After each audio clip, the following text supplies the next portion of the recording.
Welcome back to Game Tiered, a series where I review a game and tier list it at the end, adding to the tier list as the series goes on. Today's game, Paint the Town Red, released by Southeast Games on Steam in 2021. First things first, let's go over our first game mode, Scenarios. This is kind of a tutorial that also acts as a sandbox mode, considering how many modifiers that the player can access, but these act kind of like battle royales, kill all the enemies and be the last one standing. And every level has a boss or particularly strong enemy that's best dealt with before everyone starts attacking each other.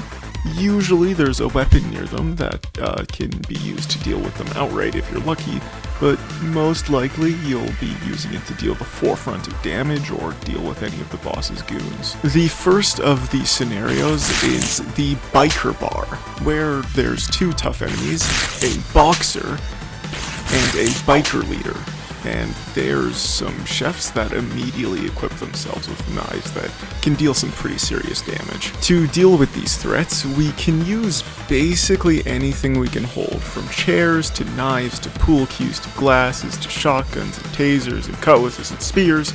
But there's a few moves that we can perform with these items. Clicking the attack button performs a stabbing motion with whatever it is we're holding, and holding the attack button down performs a swinging motion with whatever it is we're holding. Bad idea, Granddad. You can also throw any items you're carrying at the cost of throwing any items you're carrying, as well as a kick move to knock over small groups of enemies and disarm some of them. Once we kill enough enemies, we have different moves we can perform. The first is Shockwave, which sends everyone and everything that isn't the player flying. And the next is Berserker, which allows the player to break enemy skulls in a single hit. Punch him so hard he explodes! And the final is Smite, allowing the player to use a finger gun, the most powerful weapon in the entire galaxy. But moving on to the next level, Disco. I failed to get the katana from the club boss, so I had to use as much as I could find to take him down. Then I went on a rampage on the rest of the level. This is probably the easiest level in the game on account of there only being 51 enemies. Anyway, next up is level 3, Prison. There's no big bads in this level, but there is a naked guy, and a shotgun, some barbells, a toothbrush, a riot shield? When I finally beat all the enemies, the exit was super tucked away for some reason, so leaving took me a lot longer than it should have. The 4th and 5th levels are Pirate Cove, with a night and day version, though I only played the day version. In this level, there's the Pirate Captain that we have to beat. I was able to kick an enemy and take their cutlass to use on the captain. From there, it was just using the kick and sharks in the ocean to use to my advantage. The final level is Saloon, with the big bad in this level being this giant dude. These types of enemies are super durable and have a lot of health. I think those are the same thing, but they're super slow, and the only way you're dying to them is for a joke in a YouTube video. Anyway, this level for some reason was really hard. It took me like a full 20 minutes to beat it. To compare, it took me only 30 minutes to beat the rest of the levels. The next game mode I'll go into is Arena, a roguelike game mode.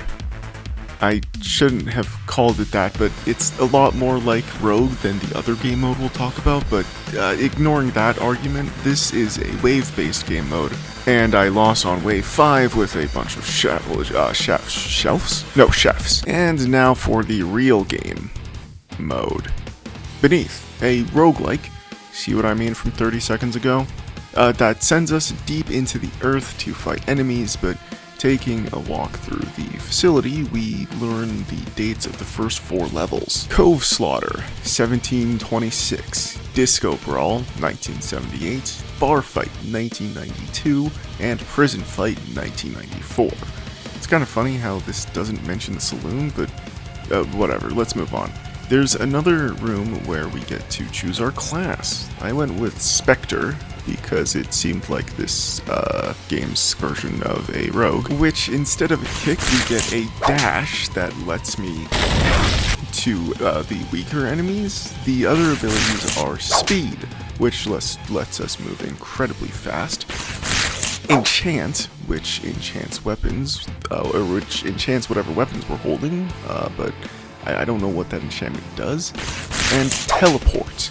I'm not sure how this works at all. The next class I tried was Brawler, which is very similar to the default class that you play as in the scenarios, except instead of Smite, it's replaced with Berserk, and the second ability is Stone Skin, which increases defense. The third class I played was Vanguard, which has a weapon charge instead of kicking, which I don't know what that does, and has Smite as their third ability, which, if you want to truly know how powerful it is, I beat a boss, the Deceiver, in only 2 blasts with it. And a little side tangent, this was the only time I've beaten the Deceiver. It's that difficult of a boss. Anyway, there's also Light Blast, which I'm unsure of what it does. It shoots out this wave that I think hurts enemies.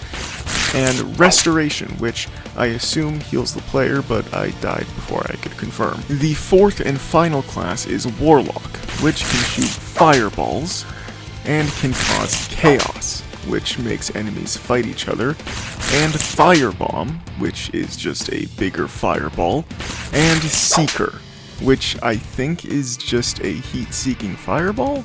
I don't know, but I found the Crawler on this run, and I was able to just whittle him down with fireballs in a section where he couldn't hit me, which I just love when a game lets you pull that kind of stuff off. Anyway, the main game is kind of like a dungeon crawler. You kill enemies, they drop gold, and somewhere on the map is a store where you can buy items, as well as get permanent upgrades with gems, like increased health for all classes, getting more perks at the beginning of a new run, or having rare weapons spawn. You're also able to spawn an enemy called the Pursuer. Anyone ever play Gauntlet 2? Hey, what's up? It's me, the Pursuer. God, that's horrifying. Run. Oh god, this game can actually be really scary sometimes, especially these, like, lost soul floating skull things. Their screeching really freaks me out. Entering some rooms gives us a challenge, like no sprinting, take no damage, and probably a third I never encountered. And when we complete the challenge, we get some pretty powerful weapons. And yet we can have the most powerful weapons at our disposal, but it doesn't really help us navigate this labyrinthian cave system, and God forbid we get so lost that the Pursuer shows up. Not that that's ever happened to me, but you know. Alright, now to talk about things in a relatively chronological order. So things might sound weird in context of the rest of the video because God forbid I actually write a coherent script when a game lets you do things in any order that you realistically want. Seriously, I didn't record the footage for all of the classes until well after I had finished the final paragraph of this video and realized it was too short. Anyway, at one point I was able to free the Apostate, which I can give shards to him for different upgrades. I'm not sure how to get shards, but on my main save I have 3, so they can't be that hard to get, right? Anyway, Caves 2. This is where we meet our first boss, the Centurion. He was pretty easy, considering he didn't have a ranged weapon, and we got a shard, which I used to get an upgrade that I don't think actually ever benefited me. It sounds about right for a first-time upgrade to teach the player how to get upgrades. I eventually ran into another boss, Pyro, and died to them. And then I played way more of this game without recording on my main save, just because I realized how much I was actually enjoying this game, well, this game mode, This is a surprisingly good roguelike. And I don't really like roguelikes that much, but this game is the perfect game if you want to get into the genre, because if you're like me and get discouraged from the genre because you lose a bunch of progress on death because of a stupid enemy coming out of nowhere, goddammit, the shop makes it so you have a relatively consistent reminder for what you're leveling up to get stronger on each run, plus running into bosses that give you those shards that can be used for way more than what I went over previously, or earlier, I guess, class upgrades to getting perks at the beginning of each run. It's amazing. But I guess it doesn't really make it a roguelike and more of a roguelite, but I'm not here for that argument. And I don't have enough time to talk about everything that Beneath has to offer, since there's just too much that I would need to play through and record and then script and collect my thoughts on, so yeah, I'm really sorry about that, but it is a lot of fun, and I do plan on continuing to stream this game, but I just don't have the time to go into the later sections of this game mode. Anyway, I'm going back to the scenarios to play around with some of the modifiers.